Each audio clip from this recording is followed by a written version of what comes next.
Пробившись через всех агрессивных служителей храма Аманы, мы наконец-то добрались до демона, которого тут держали в заключении. Посадили его за то, что он лопал людей. Причем сначала он их заманивал своим очаровательным голосом и песнями.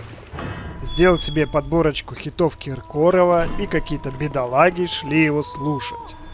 Больше про него ничего не известно, но за свои способности он был назван Демон Песни. И теперь он вырвался на свободу и продолжает свои песнопения в надежде кем-нибудь пообедать. На этого босса можно позвать двух фантомов. Охотника Шмидта во второй хижине после Огра и Фелицию Храбрую возле третьего костра. Тот-то демон обрадуется сразу 3 тушкам. Забегая вперед, скажу, что демон песни — это гигантская лягушка, и он там сидит в воде. Поэтому у этого босса большая сопротивляемость к огню. Зато ко всем остальным видам урона сопротивляемости очень низкие. Ну и все, заходим в туман, посмотрим на этого певца. Как я и говорил, гигантская лягушка, в пасти которой жуткая рожа. Сидит, поет ангельским голосом, заманивает меломанов. Когда приближаемся мы, появляются костлявые руки и зачехляют костюм лягушки. Не знаю, из чего он сделан, но пробить лягушачью шкуру не получится ничем. Зато череп и руки демона очень даже уязвимы. Поэтому следуем такой тактике. Стоим на небольшой дистанции и ждем, пока он вылезет из своей брони. Отходим, чтобы не достали удары рук. И после 2 промахов босс останавливается, и мы можем подходить, бить в ответ. Иногда он будет отпрыгивать назад. Нам нужно просто снова подойти поближе и подождать, когда он вылезет из своей шкуры. С дальней атакой даже не нужно ждать, когда он отмахается руками. Отходим за радиус поражения и начинаем стрелять. Босс, конечно, тоже не оценит нашего нахальства и начнет прыгать и всячески сокращать дистанцию. Но зато с магией заходит очень хороший урон, поэтому бой может быть очень быстрым. Но посмотрим, что еще он умеет делать. Вот так разводит ручки и делает обнимашки. Очень опасная атака, если в нее попасть. Сейчас попробую повторить. Босс вылазит и делает не то, что нужно. Ждем 2 удара, кидаем своих 2 и повторяем.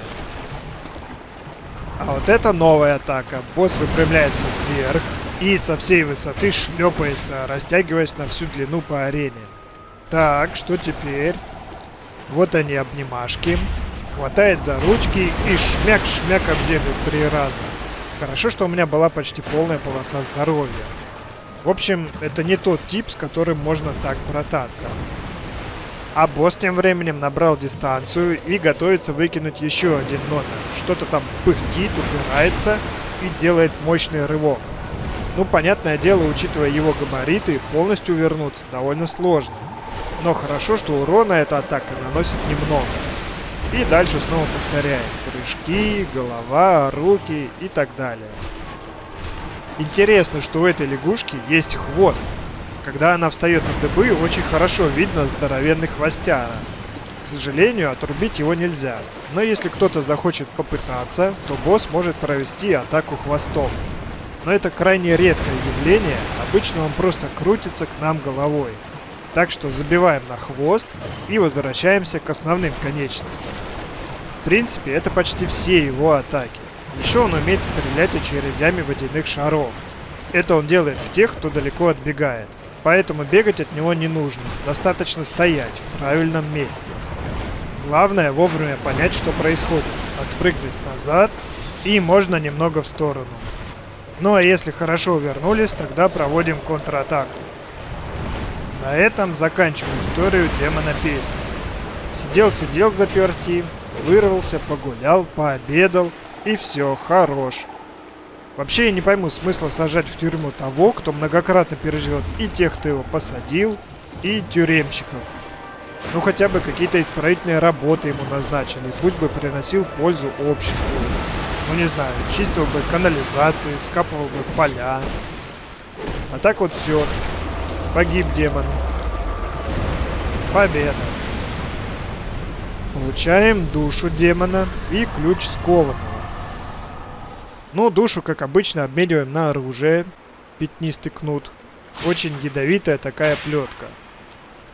А вот ключ скованного — это не просто ключ, это одновременно и большой меч. Причем самый легкий из больших мечей с хорошим уроном. А вот выглядит он действительно как большой ключ. И им действительно можно открыть цепи скованного в замке Дрангли и освободить Мельфонито. Этот скованный, когда заразился проклятием зомби, понял, что дело его плохо. Завязал себя в цепи и стал ждать, пока кто-то придет и пронзит его ключом.